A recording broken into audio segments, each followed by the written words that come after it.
Lu kok hilang?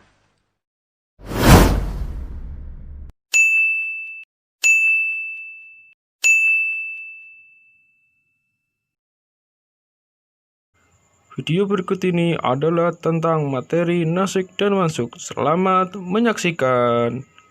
Assalamualaikum warahmatullahi wabarakatuh. Selamat pagi untuk teman-teman semua.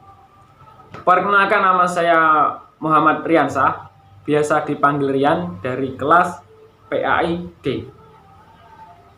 Saya akan mempresentasikan tentang materi Quran, yaitu nasik dan mansuk.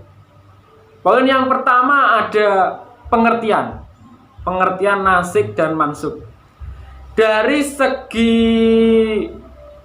etimologi, pengertian nasik dan mansuk menurut ulama ulumul Quran adalah menghilangkan atau memindahkan sesuatu ke tempat yang lainnya, dan juga bisa diartikan merubah atau mengganti. Itu dari segi etimologi. Sedangkan dari bahasa adalah menghilangkan atau merubah atau menggantikan, dan juga bisa diartikan dengan menyalin. Itu dari segi bahasa. Sedangkan dari istilah menurut para ahli fikih adalah menghilangkan hukum syar'i dengan dalil-dalil yang baru. Bisa diperjelas dengan seperti ini. Lahirnya dalil-dalil yang baru itu menggantikan dalil-dalil yang lama.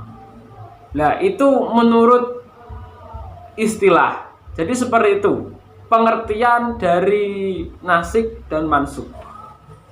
Jadi itulah pengertian dari nasik dan mansuk. Sekarang poin selanjutnya. Poin selanjutnya ini memiliki kontroversi, teman-teman. Jadi secara garis besar, nasik dan mansuk ini ada dua kelompok yang berbeda pendapat. Ada kelompok yang pro dan ada kelompok yang menolak. Kelompok yang pertama, kelompok yang pro terhadap nasik dan mansuk diisi oleh para ulama-ulama. Contohnya ada Ibni Salamah, ada Ibni Hilal, ada Ibni Husyamah. Nah, itu contoh-contoh ulama yang pro terhadap nasik dan mansuk. Sebenarnya ada banyak, cuma saya sebutkan 3 saja. Sedangkan kelompok yang kedua, kelompok yang menolak, itu diisi oleh para ulama-ulama. Contohnya ada Muhammad Abu Zahra, ada Muhammad Al-Ghazali, dan yang paling terkenal ada ulama yang bernama Muhammad Al-Asyafani, Abu Muslim Al-Asyafani. Mohon maaf, teman-teman, tadi saya salah menyebutkan nama. Yang benar adalah Abu Muslim Asyafani.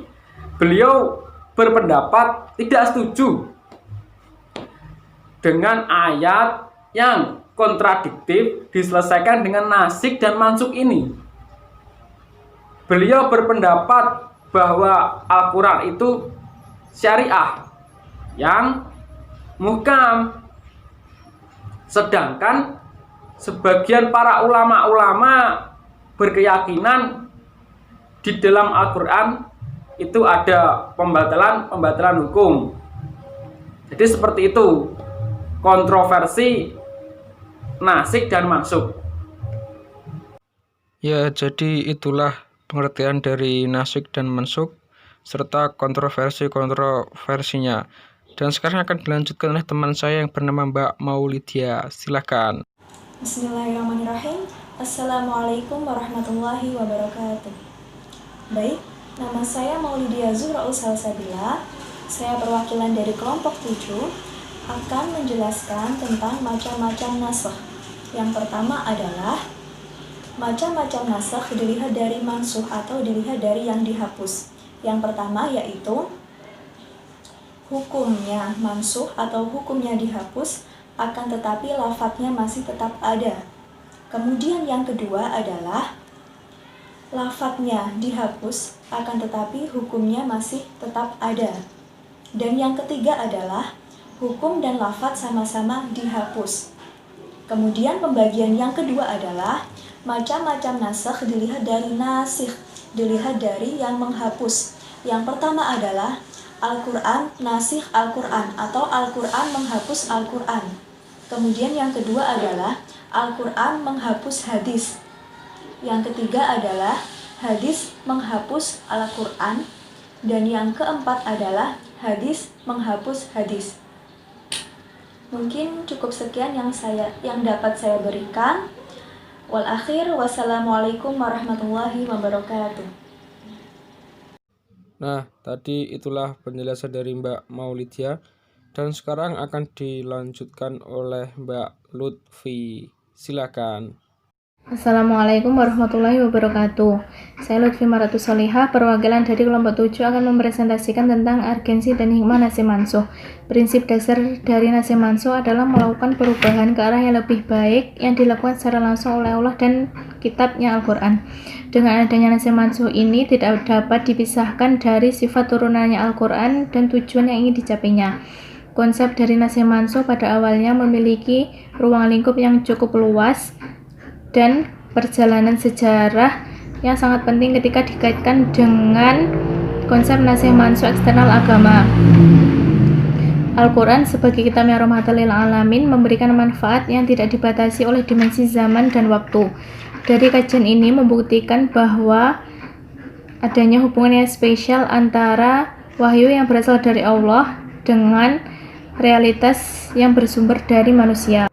Hikmah nasih mansuh adalah dapat mengembangkan persyariatan hukum sampai tingkat yang sempurna, dapat dijadikan sebagai standar untuk menguji klinis keimanan seorang mu'alaf, meneguhkan keyakinan bahwa Allah tidak akan terikat dengan ketentuan-ketentuan yang sesuai dengan logika manusia, dan yang terakhir sebagai proses tasyrik.